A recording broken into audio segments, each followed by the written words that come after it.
Hi, this is Bookish Clara, and today we are going to talk about the tale of the Emilejong.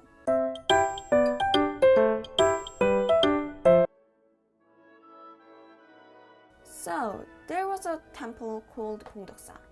It was a peaceful enough temple, except for one thing. They couldn't seem to make a bell. And you may be like, it's just a bell. It's not that critical, is it? Well, it actually is. You see, this bell they were trying to make was a Dharma bell. A Dharma bell represents the voice of Buddha. Its sound is supposed to help save every life on earth and souls in hell to escape pain and reach enlightenment. Basically, it's the equivalent of Superman in the bell industry. But even during a crisis like this, life must go on.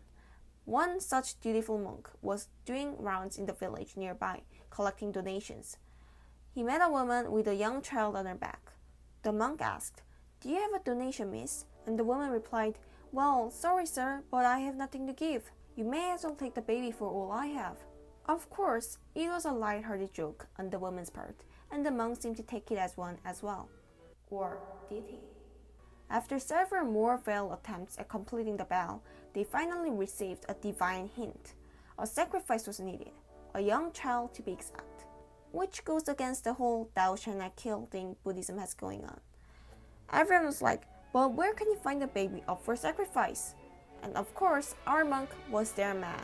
He returned to find the woman with the baby and asked that she keep her word. After collecting the baby, he threw it into the molten vat of metal that would become the Emilejong.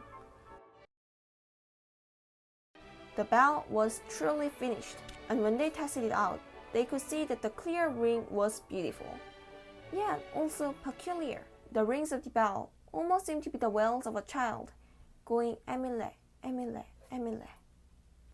The end. Sheesh, I think this was one of the eeriest tales we've had so far, but also the most fascinating. In some versions of this tale, the donation of the baby is willing on the woman's part and can be interpreted as a beautiful sacrifice. But in versions like this, the woman is definitely not willing. The sacrifice represents the resentment of the people who are the ones that suffer most from big civil engineering projects like the Emilejong. And in case you're wondering, the Emilejong is still around to this day at the ripe old age of 1,251 years, in great shape too.